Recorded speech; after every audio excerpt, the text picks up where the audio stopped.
This video is going to be for folded leaf, or for everyone missing aerial right now. It's the most similar partner pose to a hip hang. So you get the spinal decompression, a little bit of compression through your hip, and as the base you get a good stretch through the back body. So the first thing that we're going to do is make sure that our base, or the person on the bottom, is warmed up. His feet are parallel, so like he's got skis on, running across my hip crease. So heels kind of at the thighs, and then toes somewhere around the belly. And I'm going to stand close enough that his fingertips can touch my toes. As the flyer, the person on top right now, I'm just staying super tight, squeezing shoulder blades, squeezing belly. And then the base is going to let their knees come in, and then push me back up, and just up to standing. And we'll do a couple of these.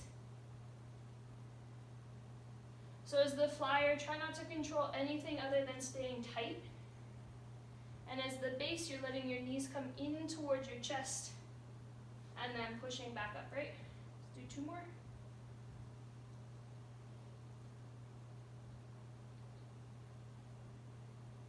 Nice. And then we want to check that our base can hold us in an L shape or in their stack. The stack is when their heels are right over top of their hips. And what Mirko's done here is slipped a rolled up blanket underneath his sacrum, just because his hamstrings are on the tighter side. We want to ensure that our base's feet aren't going too far over their face, where their butt lifts off the ground. And it's also going to be really hard to maintain if your feet are too far away. So we're searching for the stack, and we're going to do our koala test. I'm placing my forearms along the soles of their feet, pushing straight down. My body is already close towards their legs, so that I can slowly wrap my legs around there. And then as the base, they get a pretty low risk way to find their stack, where they feel like they can hold a person's body weight, keeping the L-shaped position. All right, so into the leaf pose, or the similar to the hip hang pose. His feet are now going to turn out into a V shape, and they're going to be placed along my hip crease. So it's a similar placement, so lower down on the thigh bone, similar to where the fabric is. Feet turn off to the side. I'm going to place my hands on his knees, and he's going to place his hands on my shoulders. There's going to be 2 actions to come up into the pose. He allows his knees to come in towards his chest, and then is going to push his heels straight up into his L shape, or into his stacked position. And then as the flyer, I'm thinking about bringing the crown of my head straight towards his belly button, and then keeping my legs heavy into his feet. So we're going to come in and push up. So the base can keep their hands on the flyer for an extra bit of support, especially the first few times as you try to find your balance position. Exactly like in the hammock, we want to keep our feet pushing down to the ground, because if we start to lift our legs up, then we lose, we call it the shelf, or like a very stable position to stay in. As the person flying, I don't want to balance, so my hands aren't touching the ground. If you need to hold something, you can hold your tights, or you can hold your base, just not grabbing them. And as you can see, very similar to our hip hang, the tailbone stacks right on top of the crown of the head, and it's a really nice way to get that decompression through the spine. When you're ready to come out, hands back to where they were on the way in, and then slowly, slowly, feet to the ground. There is some pressure on the femoral arteries, so take a breath or 2 here, and then we're going to switch it up.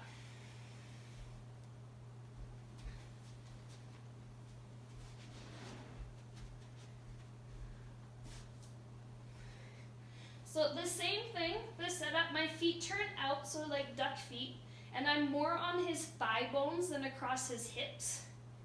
He finds my knees. He's thinking crown of his head to my belly button. I let my knees bend, and then push my legs up. It doesn't take a lot of muscular effort to get there. And once I'm in my bone stack, It really doesn't really require much effort to stay upright. So because his torso is longer than my leg length, he's kind of resting his head on my belly. That's a lot. Resting his head on my belly here. One thing that he can do to get that decompression is he really pushes his toes towards the ground and does just a little bit of a stomach crunch. So it's a little bit more active if you're taller than your base. But he still gets the decompression. I can still give a little bit of a massage here. One thing that we want to avoid is allowing our toes to come over top of our face. That's going to really pull on our hamstrings and make us feel less connected to the ground as a base. If that happens, just as I did here, I can physically push him back into the stack.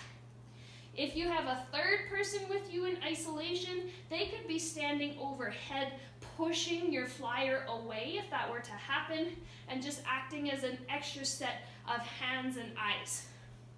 To come down, hands back to knees, and slowly lower them to the ground. So that's the basic leaf position. There's a few more variations we can do from there.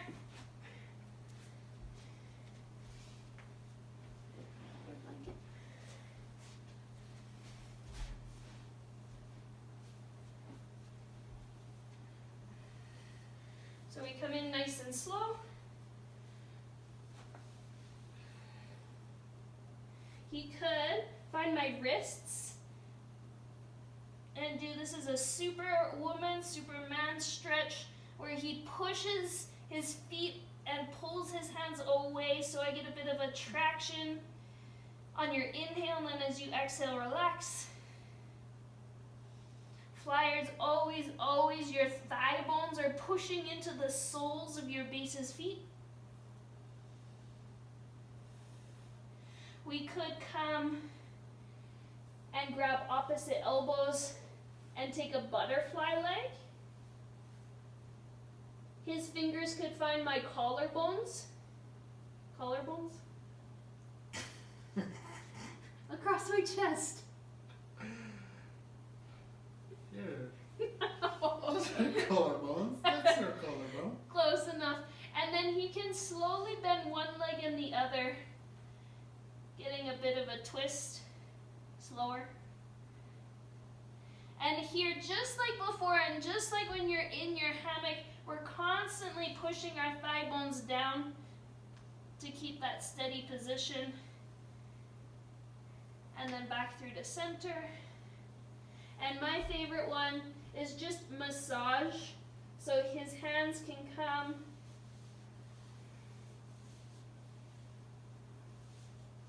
providing lots of release. Getting that sense of a supported inversion. Fantastic. And then come down. Cool. So the key points with this one are, as the base, always looking for heels over hips. Even if your legs don't extend all the way, it's possible with an extra support underneath your hips. If you feel like your legs are traveling over top of your face and your butt is no longer on the ground, use your hands to either push your flyer or your legs back into your stacked position, or your third person can be here acting as a spot. As a flyer, what we want to avoid is balancing ourselves or not coming all the way upside down, because this is a little bit more challenging for my base, rather than having more of my weight below his feet, so then the center of mass is easier to balance because it's lower down now. Anything else? That's it. That's it? Cool, give it a go.